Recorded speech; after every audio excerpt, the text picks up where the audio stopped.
So what about the other 1% of the UFO phenomenon? Has there ever been legitimate sightings? As promised, we're going to cover this 1% in a future episode. But I'll share with you something a wise man once shared with me. Before we should start focusing on dealing with problems outside our world, we should first focus on solving the problems within our world. And before you can start solving problems within your world, you first have to solve problems within yourself and within your surrounding environment of family and friends. So basically what I'm trying to say is that we have priorities that we need to focus on first and foremost so we can successfully build our lives and our minds.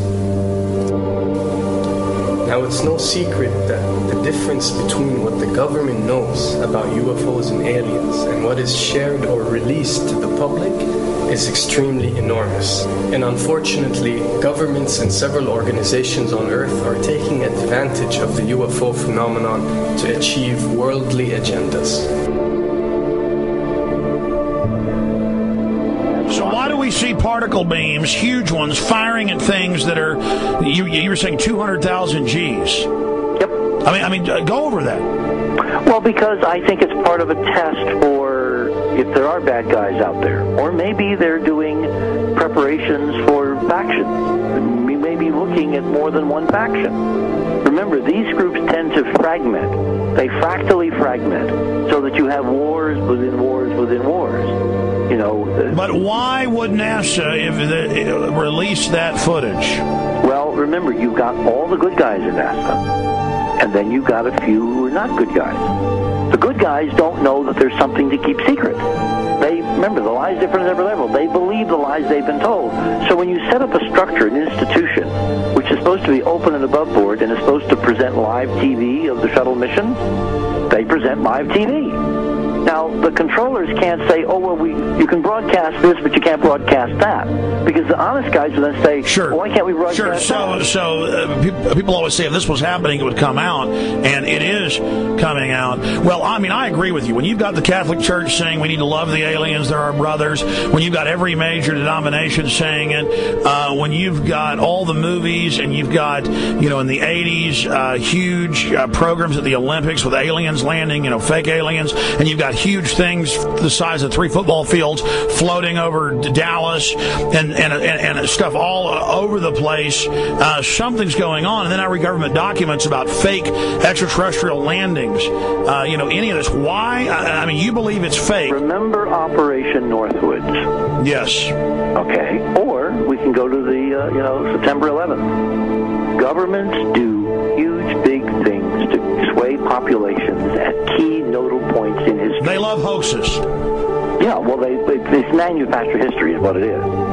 We are building. I mean, all my UFO friends, I need to shake them because they're so, frankly, they're extremely naive, Alex.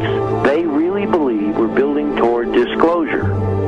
I believe we're building toward a mass, carefully manufactured fake event where ETs, who are really humans, who are really part of this secret clique, who are probably Nazis, who have developed or perfected their technology from World War II, which is why you've got to get, Joseph on. They are going to basically fake out the world. And there's an incredible window on the Nazi black ops programs, the compartmentalized, incredible high technology efforts that were being funded by the Nazi war machine, particularly toward the end of the war, in a desperate effort to win the war, and they fastened their hopes on several key technologies, some of which appear to be the control of gravity itself, which again is a separate piece of data from my work, which came at this from a hyperdimensional physics perspective. I mean, we know there's a lot of suppressed technology. I mean, 20 years after the B-2 bomber was already in service, they declassify it. So we have a lot of cases of that. We know there's a whole shadow government.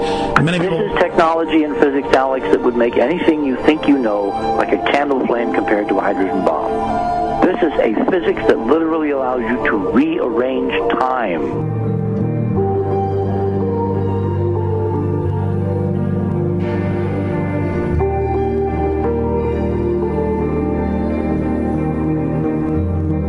But I mean, imagine you've got all these compartments in these pyramids within pyramids of compartmentalization. That's why that's the New World Order symbol.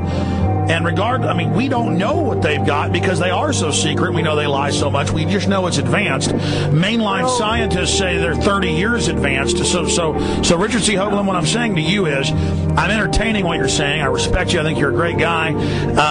My only issue is, like you said, dealing with what we know they could be up to. The fact, Alex, we have done experiments. We have our own data. We have experiments now from the Soviet Union. 30, 40 years when the Iron Curtain came down, when Glasnost finally prevailed, a huge amount of stuff was declassified from the KGB as well. And we now have put this data together. We not only know what the physics is, we know what it can do, we know what it's based on, we know how to make it work. We've seen in our own experiments ample evidence. We've seen experiments across the American landscape and even in Europe that vindicate various parts of this. And the latest thing I'm working on, it looks like von Braun himself was deeply involved in some of this early physics experimentation, but they're keeping all the good stuff for themselves. The reason is that if we got access to the good stuff, if we got access to the technologies, the energy, we wouldn't be worried about $4, $5 a gallon gas or $10 a gallon gas. We would live like people are supposed to live, all 6 billion of us who could live lightly on the earth, Alex, with this technology. And live longer.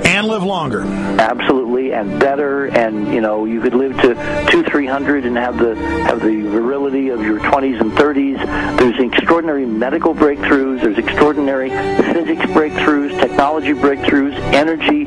It's all been kept away.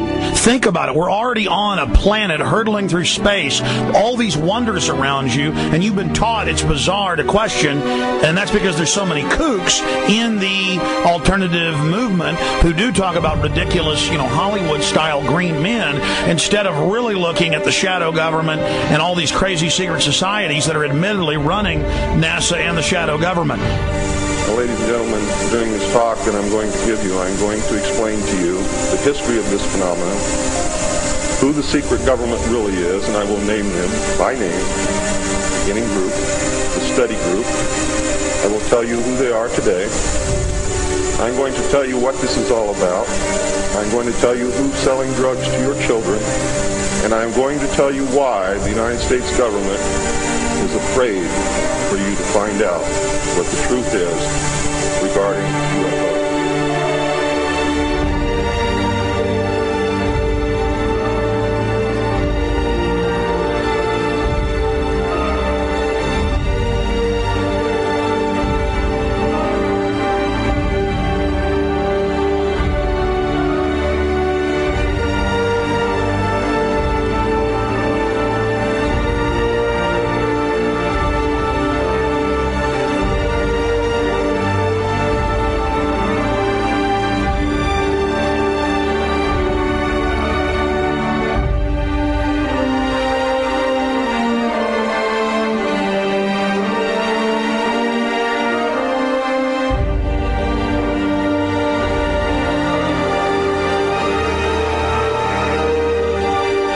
Turns out that even though she remembered that she'd been part of the team to debrief the astronauts, she couldn't remember a thing that they said. She couldn't remember why she no longer was working with NASA. She couldn't remember. In other words, her memory lapses were enormous, and I don't think they were feigned, because we now found the same pattern in all the flight crews. Because the awful truth, Alex, is they have been brainwashed. They have been mind controlled. They have had a technology, a very sophisticated technology, which took away the real missions that they experienced.